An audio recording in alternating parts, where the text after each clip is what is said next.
Hola grupo, ¿cómo están? Bueno, bienvenidas, bienvenidos a esta segunda clase de antropología. Hoy tenemos la clase número 2. Vamos a empezar haciendo un repasito muy chiquitito de la clase que tuvimos la semana pasada. La semana pasada simplemente fue una clase de presentación, de introducción, presentamos el encuadre pedagógico. Les repito otra vez que es muy importante que tengan el encuadre pedagógico a mano, que lo tengan presente, que lo lean, que lo entiendan, que lo tengan bien clarito, porque es el documento que nos va a organizar el trabajo durante todo el cuatrimestre. Con respecto al foro de presentación, que trabajamos en la semana pasada, va a seguir abierto. Yo estuve chusmeando el fin de semana, estuve leyendo sus presentaciones, me presenté yo también. Vamos a seguir teniendo ese foro abierto para que se sigan pudiendo presentar las estudiantes, los estudiantes que se están sumando ahora en estos días al aula. Así que bueno, quédense tranquilas, tranquilos, que si bien el foro de presentación era la primera actividad de la semana pasada, durante esta semana va a seguir abierto por si todavía no llegaron a participar. Recuerden además que la clase pasada yo habilité unos documentos compartidos, unos documentos colaborativos. Es importante que se anoten las personas interesadas en asistir a la clase de la semana que viene, que va a ser la primera clase presencial que tengamos de antropología. Les pido por favor que se anoten, seguramente vamos a poner una fecha límite a partir de la cual ya no se van a poder anotar más, para saber con qué cantidad de estudiantes voy a contar, porque en función de la cantidad de estudiantes es que se va a tomar la decisión, por un lado, de en qué espacio físico dictar la clase, y por otro lado, si desdoblar el grupo o no. Esa decisión todavía no está tomada y va a tener que ver también con la cantidad de personas que se inscriban. Recordemos que la asistencia a las clases presenciales no es obligatoria, pero sí es muy recomendable. Quiero decir, si ustedes viven lejos, si son personas de riesgo, si conviven con alguien de riesgo y no pueden asistir o no se animan o se están cuidando, no hay ningún problema, no tienen por qué asistir, no es obligación. Pero si pueden hacerlo, es recomendable porque van a ser pocos en el cuatrimestre las oportunidades que tengamos de encontrarnos y de vernos. Por lo pronto esta tarde tengo una clase de consulta en el instituto en donde hay algunas estudiantes que se anotaron para asistir y compartir. Vamos ahora con lo que se van a encontrar en la clase de hoy. En la clase de hoy, cuando entren al aula virtual de antropología, se van a encontrar con 3 archivos, además de este video explicativo. El primero de esos 3 archivos va a ser un documento que tiene la lista de la bibliografía de la unidad 1. En la clase de hoy vamos a empezar a trabajar con la unidad 1 de antropología, y ustedes van a encontrar que van a tener un archivo con la lista de bibliografía. Así como siempre les digo que tengan a mano el encuadre pedagógico, se los debo haber dicho 1000 veces, también les recomiendo que siempre tengan a mano esas listitas con bibliografía, que sirven para varias cosas. Por un lado, sirve para anticipar lo que vamos a leer. Van a ver que cuando tengan la lista de bibliografía, no van a estar todos esos textos en el aula, van a estar solamente los textos de esta semana, pero ya, digamos, pueden ir anticipando o viendo qué es lo que se viene. Además sirve para saber en qué orden tienen que leer los textos. Digamos, en este momento recién estamos empezando, pero cuando llega el final de la materia y tienen un montón de textos y tienen un montón de material, a la hora de rendir el final o de organizar un parcial, la listita de bibliografía tiene los textos en orden de lectura. Entonces ustedes saben qué texto va primero, qué texto va segundo, qué texto va tercero.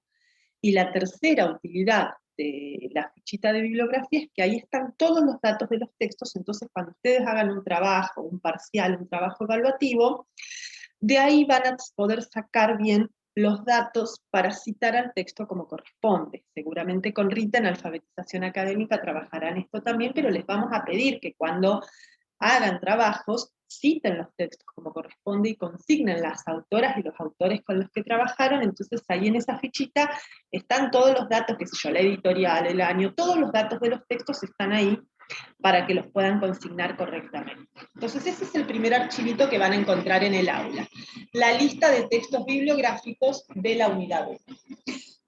Y después van a encontrarse con 2 textos teóricos.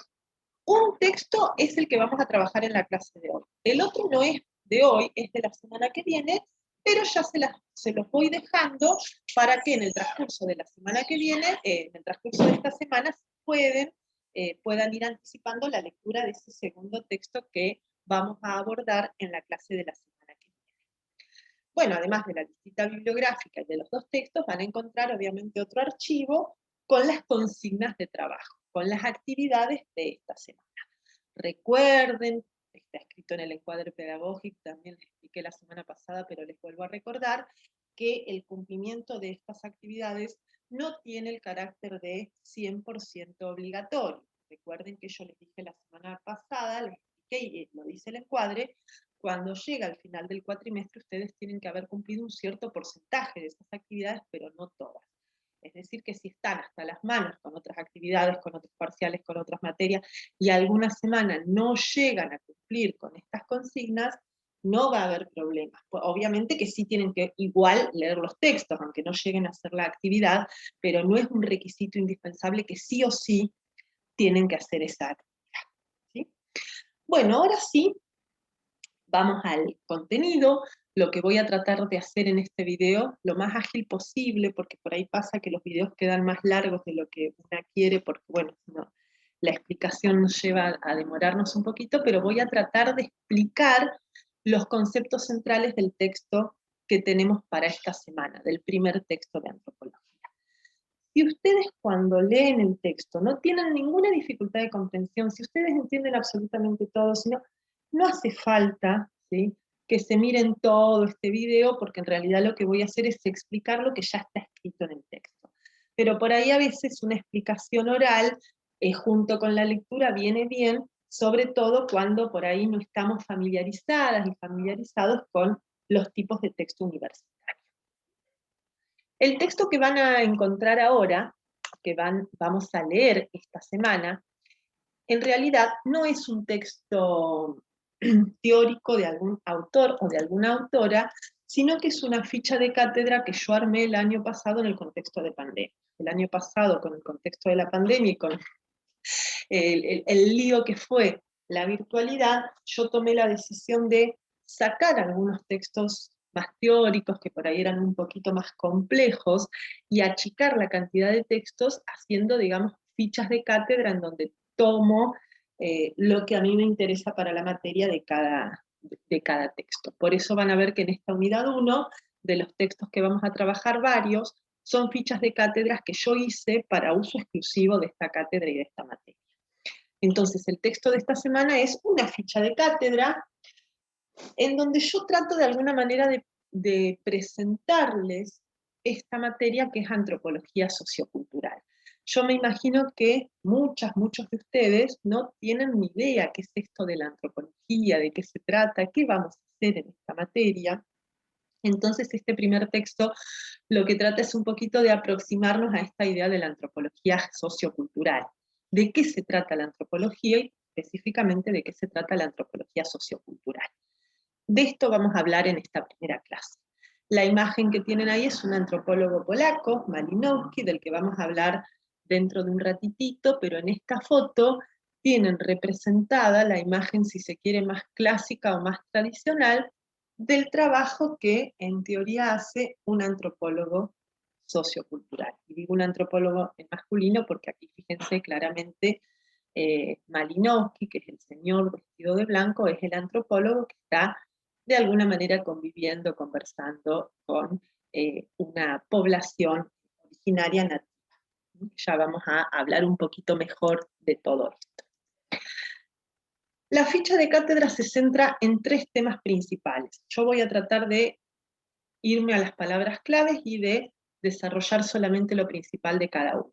El primer tema que van a encontrar es qué es la antropología sociocultural, una caracterización.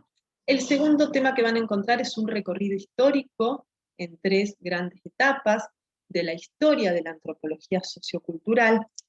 Y el tercer tema que van a encontrar en la ficha de cátedra es la pregunta acerca de por qué es importante que hagamos este recorrido histórico. Lo que yo siempre digo en la materia, a ver, ninguna de mis estudiantes va a ser antropóloga ni antropólogo. Ustedes no eligieron la carrera de antropología, es decir, no están aquí para recibirse de antropólogas o de antropólogos.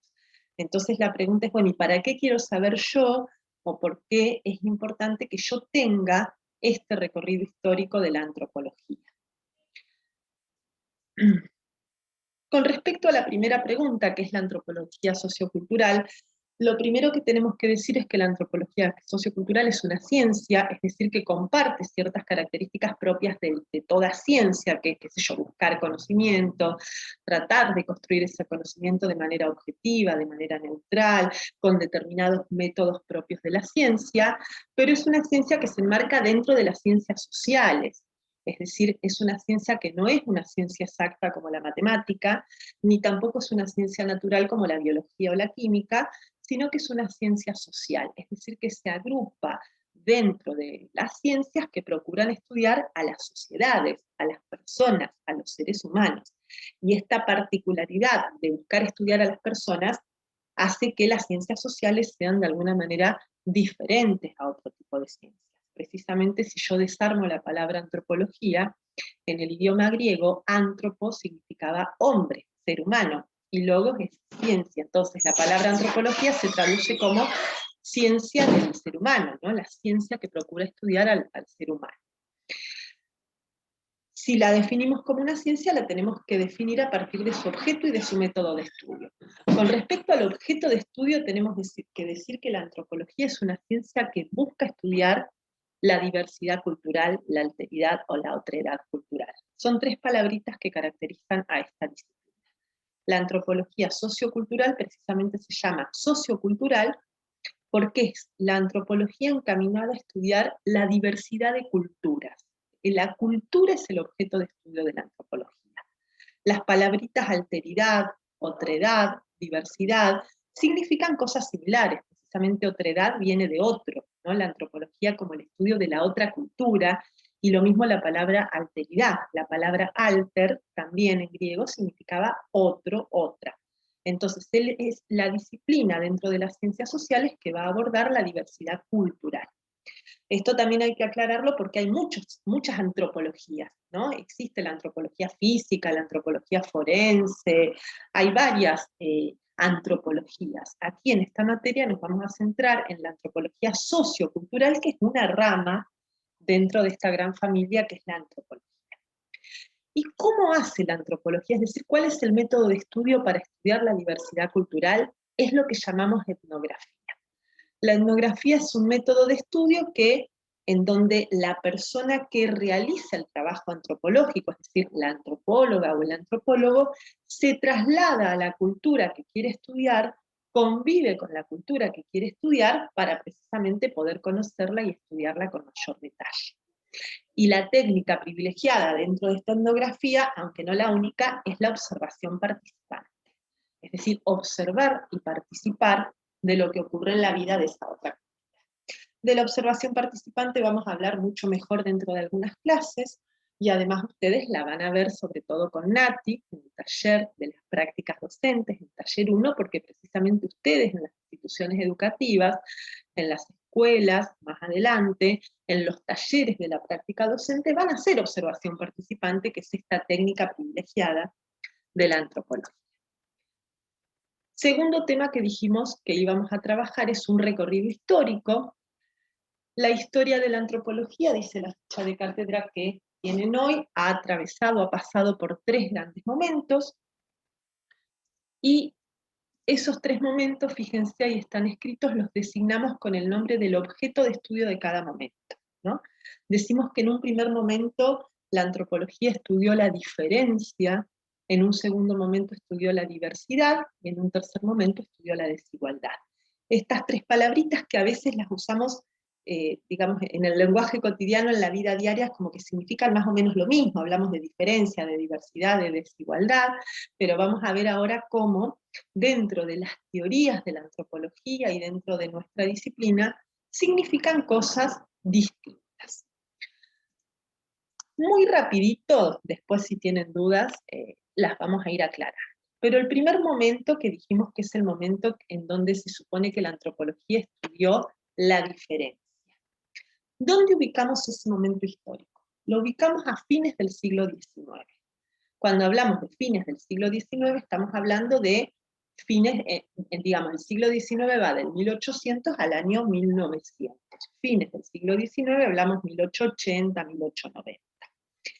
¿Qué estaba ocurriendo en ese momento en Europa, que es donde surge esta disciplina? Había, digamos, a partir de la Revolución Industrial, ciertos problemas sociales que ustedes van a leer un poquito mejor en la ficha de cátedra. Aprovecho aquí a darles un consejo. Cuando estudiamos antropología, y lo mismo nos va a pasar el año que viene cuando veamos filosofía y demás, damos por supuesto que ustedes tienen una idea general de qué años hablamos cuando hablamos de ciertos siglos, de las edades históricas, es decir, de qué hablamos cuando hablamos de la Edad Moderna, de la Edad Media, de la Edad Antigua, qué características generales tiene cada época histórica. Yo les recomiendo, por favor, que quienes tengan muy olvidada la historia del secundario, o quienes no hayan, que agarren quizás algún manual básico de historia de primer año, del secundario, demás, y recuerden un poquito estos conceptos, porque aquí es como que los damos por supuestos y a veces no siempre están presentes, ¿sí? Yo doy por supuesto que cuando hablo de revolución industrial, ustedes más o menos tienen una idea de a qué me estoy refiriendo. Por favor, si no tienen esa idea, busquen en internet, googleen, ¿sí?, este contexto histórico del que estamos hablando, que es necesario para comprender el surgimiento de estas disciplinas. A fines del siglo XIX en Europa, de la mano de todos los conflictos sociales que trae la revolución industrial, las oleadas migratorias que se estaban produciendo, los cambios políticos, económicos, sociales, el crecimiento a gran escala del régimen capitalista, surgen en general todas las ciencias sociales. En este contexto van a surgir lo que hoy conocemos como ciencias sociales: la historia, la geografía, la pedagogía, la psicología y también la antropología. Ustedes van a encontrar en la ficha de cátedra cómo las ciencias sociales se van a estructurar pensando a Europa como eje, a Europa como el centro de sus reflexiones, y teniendo como, digamos, organización el tiempo y el espacio. La antropología va a ser así la ciencia social que estudie el tiempo presente, es decir, que estudie cómo viven otras culturas en el presente, pero el espacio lejano, es decir, la antropología no va a estudiar el espacio europeo, sino que va a estudiar a las culturas remotas. En ese momento, ¿quiénes eran las culturas remotas? Las culturas de África, las culturas de aquí de América, las culturas de algunos lugares remotos de Asia. Es decir, eso es lo que tenía que estudiar la antropología. Fíjense cómo se organizan las ciencias sociales con Europa como centro, ¿no? Porque, por ejemplo, la historia va a estudiar la historia, el pasado, el tiempo pasado, pero del espacio cercano. Es decir, la historia es historia de Europa en ese momento, ¿no? O qué sé yo, la sociología, que ustedes van a estudiar sociología en esta carrera también, va a estudiar el tiempo presente del espacio cercano. La sociología va a estudiar la situación social del presente europeo de ese momento, mientras que la antropología se va a dedicar a estudiar las culturas remotas. En ese contexto es que el objeto de estudio de la antropología se constituye como la diferencia cultural. ¿De qué hablamos cuando hablamos de diferencia? Cuando hablamos de diferencia hablamos de esta idea de que la otra cultura no tiene algo que yo sí tengo. Vieron que en matemática la diferencia es como la resta, ¿no? Cuando nos piden que hagamos una diferencia, nos piden que restemos. Es decir, la diferencia implica esta idea de que yo, Europa, tengo algo que la otra cultura no tiene. Pensemos que estamos en el siglo XIX, que las ciencias sociales están recién nacidas, que no existían antes, y que en ese contexto el modelo de ciencias eran las ciencias naturales y las ciencias exactas, que eran las que venían existiendo hace mucho. Entonces, cuando las ciencias sociales surgen en este primer momento, buscan parecerse a las ciencias naturales y exactas, buscan imitar los modelos y las teorías que funcionaban en las ciencias naturales. Y en este contexto es que la antropología va a tomar como teoría explicativa de la diferencia cultural a la teoría evolucionista, que es una teoría sacada de las ciencias naturales. Básicamente la teoría evolucionista es una teoría que viene del campo de la biología y que sostiene que las especies evolucionan. ¿Qué significa que evolucionan? Que cambian, pero que cambian de peor para mejor, es decir, que mejoran con el tiempo. Y esta es la idea que Europa se construye con respecto a las otras culturas. ¿Cómo explica Europa la diferencia cultural entre Europa y América o entre Europa y África? Y que las culturas africanas o las culturas europeas son primitivas, son salvajes, son atrasadas, no tienen cosas que Europa sí tiene. Y entonces el método por excelencia de las ciencias antropológicas en este momento era el método comparativo, es decir, comparar a Europa con las otras culturas. Todavía aquí no se ejercitaba ni la etnografía ni la observación participante de la que hablábamos recién. Fíjense que aquí hay un aviso clasificado de diarios de la época del siglo XIX, en donde se vendía, ¿sí? Fíjense, se vende una negra, venta de esclavos, es decir, se vende a las personas negras como si fueran, fíjense, abajito venden dos negras y abajito venden animales, ¿no? Como si fueran objetos que se compran y se venden en el mercado. Esta venta de esclavos es posible porque precisamente a las personas negras no se las piensa como personas civilizadas, desarrolladas, como personas completas, si se quiere, sino que son carentes, les falta algo, son salvajes, son primitivos, son incivilizados, perdón, y de alguna manera estas ideas justifican la relación de dominación, de colonización y de explotación. Segundo momento de la antropología, que dijimos que lo caracterizamos con la palabra clave de diversidad. Se produce entre las dos guerras mundiales. Y aquí lo que surge, que en la ficha de cátedra le explican, es que surgen diferentes corrientes teóricas que son muy diferentes, ahí en la ficha de cátedra les nombran algunas. Nosotras, como les decíamos al principio, no vamos a ser antropólogas ni antropólogos, por lo tanto no vamos a estudiar estas diferentes corrientes teóricas, pero sí vamos a hacer hincapié en lo que estas corrientes tienen en común, y tienen en común que todas estas corrientes que van surgiendo van a criticar a la teoría evolucionista y van a criticar al método comparativo. Y en este sentido es que van a proponer una teoría diferente al evolucionismo y un método diferente al método comparativo. Con respecto al método, precisamente este es el momento en que surge la etnografía, ¿sí? Este método privilegiado que hasta el día de hoy sostiene la antropología, del que hablábamos recién, aparece en este segundo momento. Y la técnica de la observación participante. Claro, ¿qué pasaba en el primer momento? En el primer momento pasaba que la mayoría de los relatos antropológicos se elaboraban a partir de relatos de gente que había viajado a esas otras culturas, pero que no tenía preparación científica. Entonces, en este momento los antropólogos empiezan a plantear que es necesario, si la antropología quiere ser una ciencia copada, como las ciencias naturales, que eran el modelo, tenía que, para ser objetiva científicamente, quien tenía que viajar a estudiar a las otras culturas tenía que ser el propio antropólogo. No podían ser viajeros o aventureros que no tenían formación científica. Y además la observación participante procuraba evitar el etnocentrismo. ¿Qué es el etnocentrismo? Es esta idea de que mi cultura es mejor que la tuya. Esta idea precisamente tan europea de que la cultura, y que en realidad es propia de toda cultura, el etnocentrismo, ¿no? El creer que el propio país, que la propia cultura, que las propias creencias son mejores que las del resto. La observación participante, la etnografía, dicen en este momento, evita el etnocentrismo porque como el investigador se traslada a convivir con la cultura que quiere estudiar, la puede comprender mucho mejor y puede entender que en realidad esa cultura tiene sus propios significados, tiene sus propios términos, tiene su propio valor y que no es ni mejor ni peor que la mía.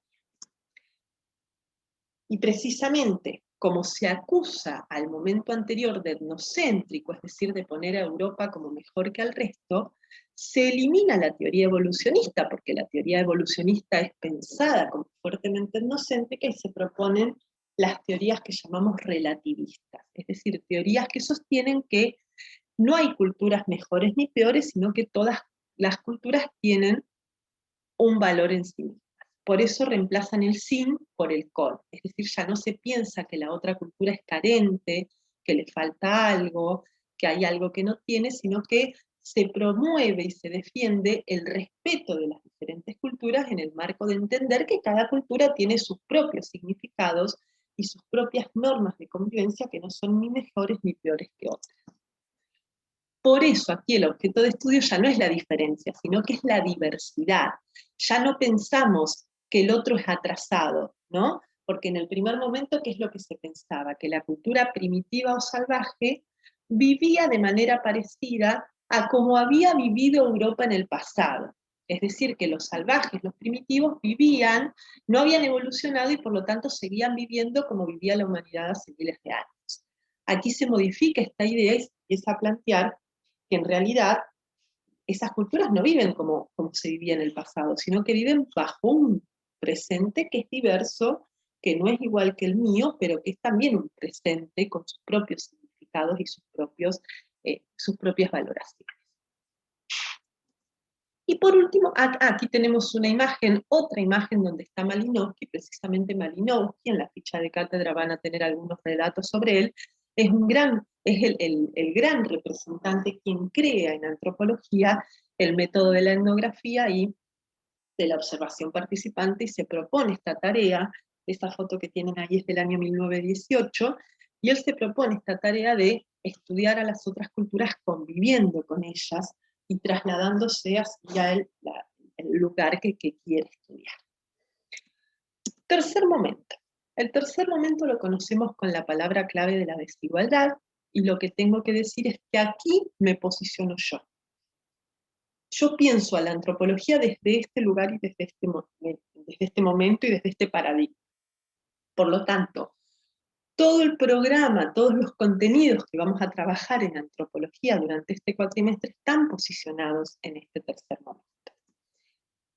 Este tercer momento va a surgir luego de la Segunda Guerra Mundial y teniendo en cuenta que después de la Segunda Guerra Mundial hubo transformaciones mundiales muy importantes que no solamente transformaron a las sociedades, sino también las prácticas de quienes se dedican a la antropología.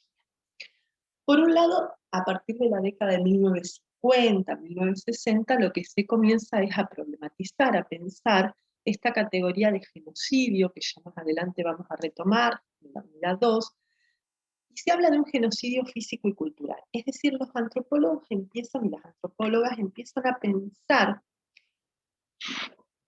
cómo esas culturas que en el primer momento eran pensadas como salvajes, como primitivas, estaban desapareciendo. Y estaban desapareciendo bajo dos mecanismos o bajo dos formas.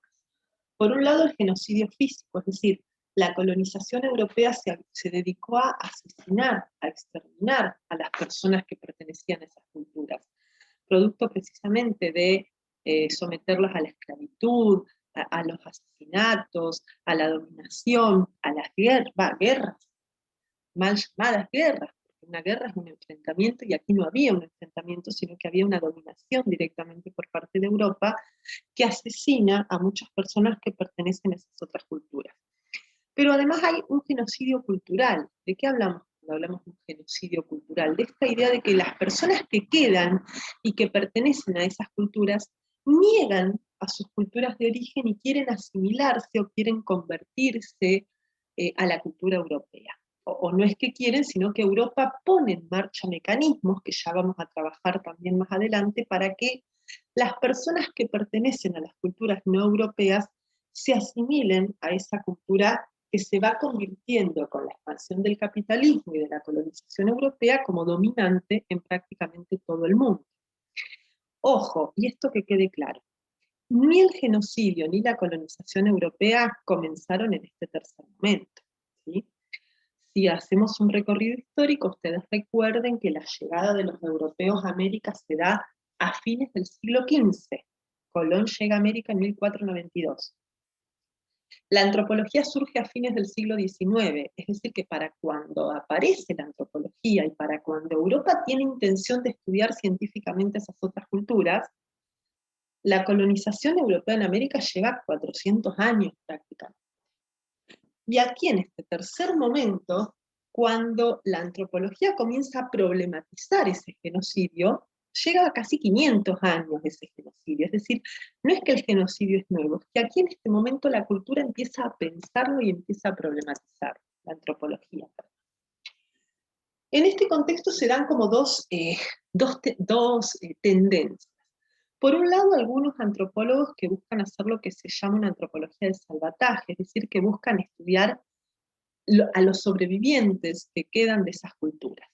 Pero por otro lado, y esto es lo que a mí me interesa, y esto es lo que vamos a hacer en esta materia, porque creo que es lo más significativo para las y los docentes, para el campo de la educación, es el grupo de antropólogos y antropólogas que se dedican a estudiar y analizar las consecuencias de esa colonización.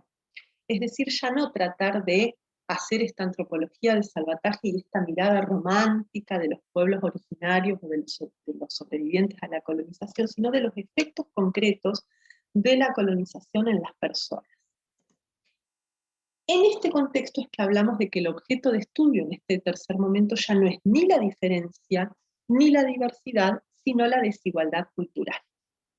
¿En qué sentido la desigualdad cultural? En el sentido de que problematizar que hay desigualdades, pero son consecuencia de la colonización, de la acción humana, de la historia, de lo político, de lo social. Es decir, podríamos hacer un paralelismo aquí con el primer momento. El primer momento estudiaba la diferencia, es decir, que veía cómo Europa era rica y América era pobre. Europa era buena, América era mala. Digo América por dar el ejemplo del continente en el que estamos, pero así como América podría decir África o Asia. América era civilizada, Europa era civilizada, América era salvaje. Ahora, en ese primer momento, esa diferencia es explicada como producto de la naturaleza. Europa es rica porque es copada y porque se desarrolló, y América es primitiva porque estos indios salvajes no saben nada. Europa es educada, en cambio, América no es educada porque ahí son todos salvajes y primitivos. Es decir, hay una idea de que es la naturaleza la que hace que algunas personas sean inferiores y otras superiores. Aquí se vuelve a esta mirada de desigualdad, pero ya no para poner el foco en la inferioridad del otro, sino para poner el foco en que en realidad hay una construcción social e histórica que hace que ese otro haya sido despojado de su cultura, de sus recursos, de su riqueza, como producto de la colonización. Es decir, si Europa es rica y América es pobre, no es porque América sea atrasada, salvaje y primitiva, sino porque Europa la despojó de su riqueza. ¿Se entiende? Es decir, porque muchas veces los estudiantes confunden el primer momento con el tercero. Aquí hay nuevamente, como en el primer momento, un foco en la desigualdad, pero hablamos de desigualdad y no de diferencia porque el foco se pone en que precisamente la pobreza de uno y la riqueza del otro no es porque uno es mejor que el otro, sino porque el rico despojó al pobre y lo convirtió en pobre. Esa es un poco la idea de este tercer momento. La teoría que da marco, así como en el primer momento la teoría era el evolucionismo, en el segundo surgen las teorías relativistas, aquí la teoría que da marco a las explicaciones vinculadas a la desigualdad es la teoría que llamamos neomarxista. Karl Marx fue un filósofo alemán que vivió a fines del siglo XIX, es decir, Karl Marx vivió en la Revolución Industrial, vivió en lo que recién nombramos como primer momento. Karl Marx fue de hecho uno de los fundadores de la sociología como ciencia social. Dijimos que en el primer momento surgen las ciencias sociales y Karl Marx fue uno de los precisamente pioneros en la sociología.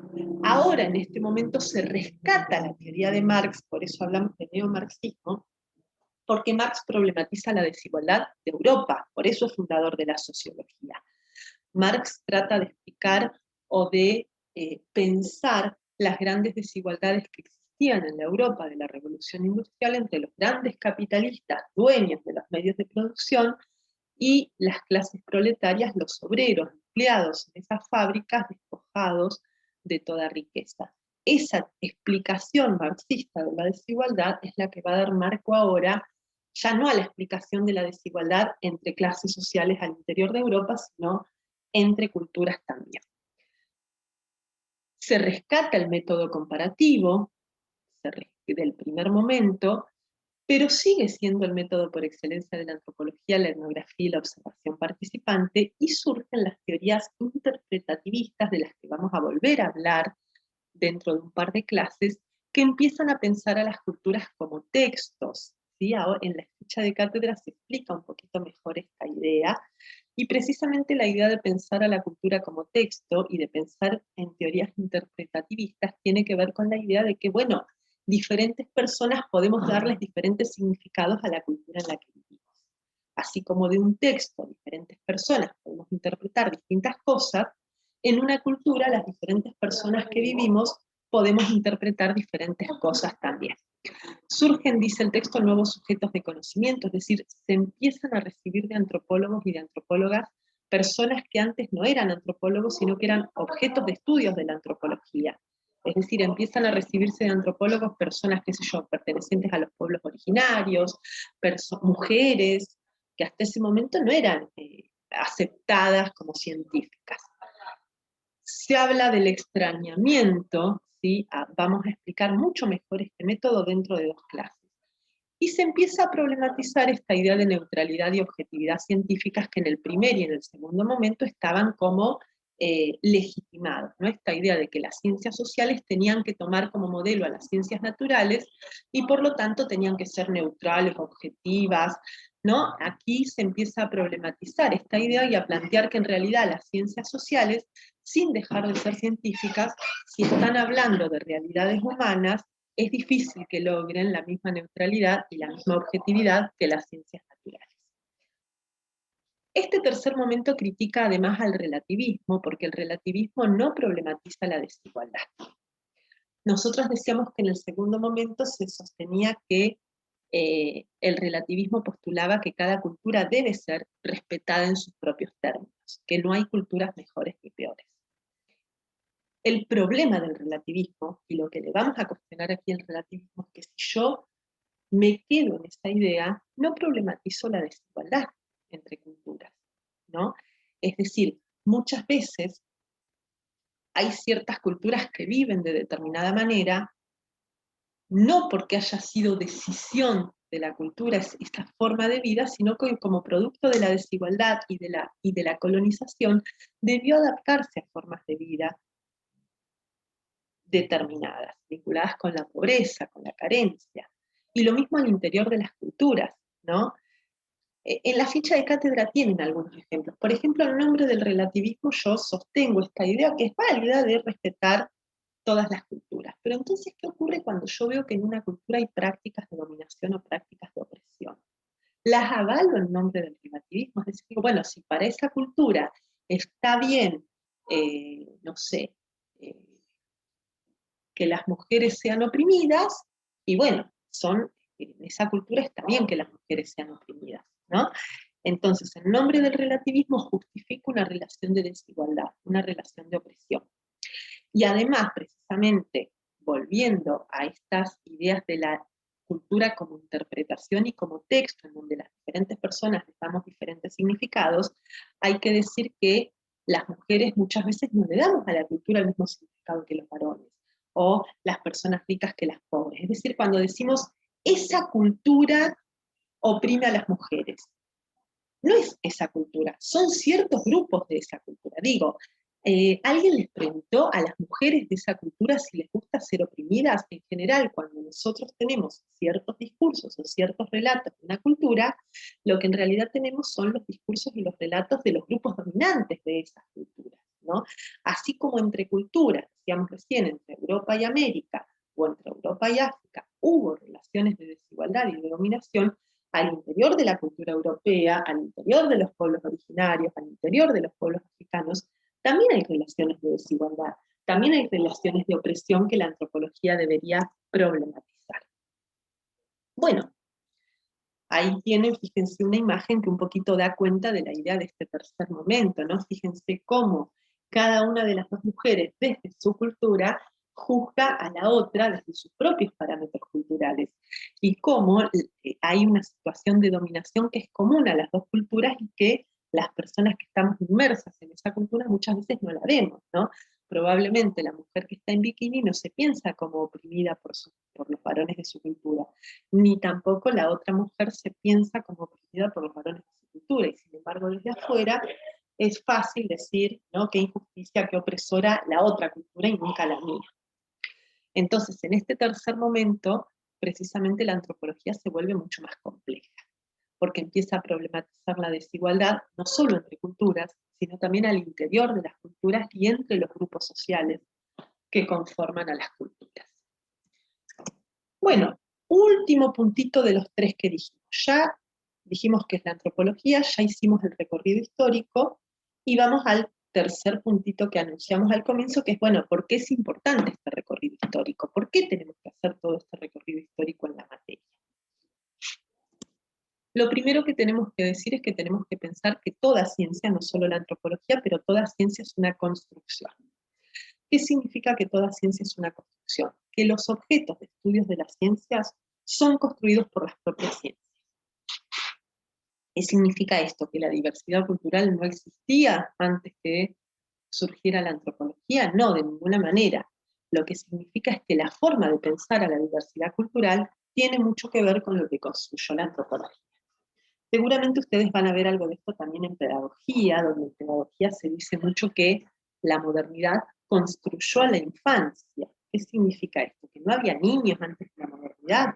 No, de ninguna manera. Obviamente que niños, niñas, bebés hubo siempre. Pero esta mirada de la infancia como una etapa que debe ser cuidada, que debe ser protegida, que debe ser atendida, que debe ser educada, es una construcción propia de la modernidad. Antes de la modernidad no existía la infancia, porque los niños y las niñas eran tratadas mayormente como adultos en miniatura.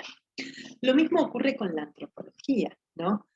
La forma en que muchas veces pensamos a las diferencias sociales y a las diferencias culturales tienen que ver con significados antropológicos, ¿no? Cuando nosotros vemos a determinados grupos sociales, pensemos, mujeres, diversidades, ¿no?, en general sexuales, personas con discapacidad, personas, qué sé yo, de los pueblos originarios, personas afroamericanas, personas de otros sectores sociales.